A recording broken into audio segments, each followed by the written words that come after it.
शरीर के किसी भी अंग में अगर गंदगी हो जाए या फिर उसे स्वस्थ रखना है तो उसे डेटॉक्स करने की आवश्यकता रहती है। अगर किसी व्यक्ति के लंग्स जो है वो स्ट्रोंग नहीं है, उनके अंदर कफ बलगम बार बार बढ़ने लगता है, खांसी का संक्रमण ज्यादा होता है, गले के संक्रमण बहुत ज्यादा होते हैं, तो ऐसे व्यक्तियों को भी फेफड़ों को स्वस्थ रखने के लिए उनके अंदर ऑक्सीजन बराबर रहे, वो बिल्कुल स्वस्थ रहे, उसके लिए कभी कभी सप्ताह के अंदर या फिर महीने के अंदर एक बार अपने फेफड़ों को स्वस्थ करने के लिए डिटॉक्स करने की जरूरत रहती है, जिससे फेफड़ों का कफ बलगम बाहर निकल जाता है। कोई भी अगर इन्फेक्शन अंदर पहुंचता है तो वह बिल्कुल सही रहता है और उसके कारण आपके गले के रोग नहीं होते।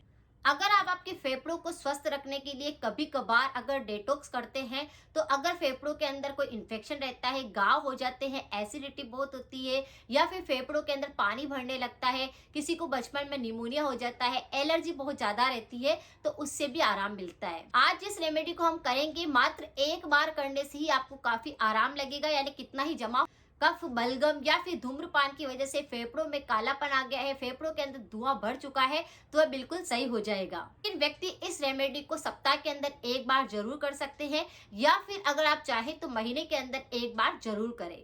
जैसे कि हम बात करते हैं हमारे वीडियो के अंदर रीजन की, रेमेडी की और रिमूव की, तो चलिए जानते हैं रीजन। बैक्टीरिया का संक्रमण होने लगता है तो फेफड़ों के अंदर बहुत ज्यादा दिक्कत होने लगती है, सांस की तकलीफ होती है, अस्थमा हो जाता है, इनहेलर की आवश्यकता होती है और कई बार खांसी का संक्रमण लगातार रहता है। धूम्रपान की वजह से या फिर पोल्यूशन की वजह से हमें बहुत ज्यादा परेशानी होने लगती है, जिसकी वजह से उन्हें सही ऑक्सीजन नहीं मिल पाता है और उनके अंदर इस प्रकार अशुद्धियां होने लगती है। ज्यादा चाय कॉफी पीने से या फिर कफ बलगम की समस्या ज्यादा होने से, सर्दी जुकाम का संक्रमण ज्यादा लगने से या फिर एलर्जी रहने से भी यह संक्रमण ज्यादा होता है। अगर बचपन में निमोनिया हो चुका है तो भी फेफड़े सबसे ज्यादा प्रभावित होते हैं, इसकी वजह से भी उनको सांस की तकलीफ होती है, सीढ़ी तक वो नहीं चढ़ पाते हैं, बहुत ज्यादा गले के संक्रमण सताते हैं।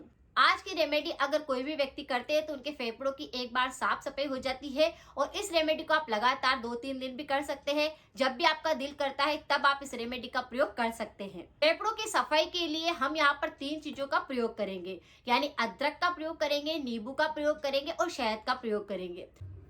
बस हमको यहाँ पर 3 सामग्री की आवश्यकता है।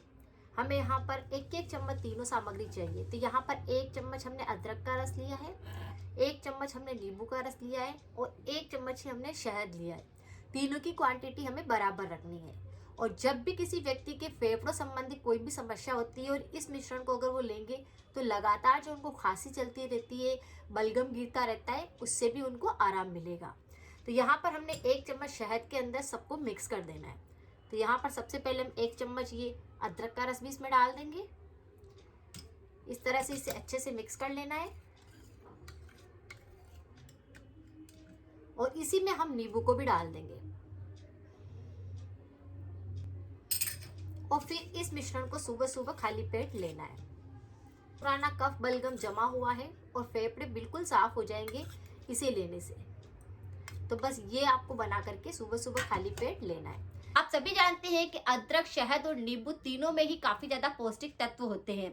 इन तीनों के अंदर विटामिन सी भरपूर होता है, पोटेशियम, मैग्नीशियम, विटामिन और मिनरल्स होते हैं। और अदरक कफ बलगम को बिल्कुल साफ करने में बहुत ज्यादा मदद करती है। अगर किसी को बैक्टीरिया का संक्रमण होता है तो उसमें मदद करती है, यानी कि पूरा एंटीसेप्टिक का काम भी करती है।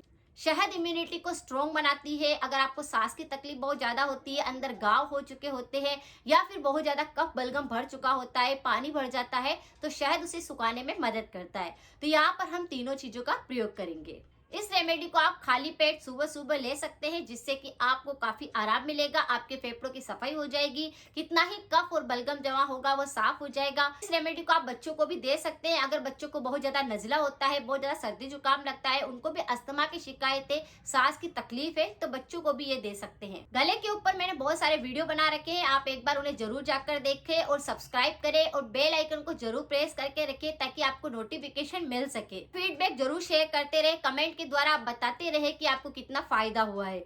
अगर जानकारी कुछ यूजफुल रही है तो लाइक करना भी बिल्कुल ना भूले। मिलते हैं फिर नेक्स्ट जानकारी के साथ में। Thank you so much.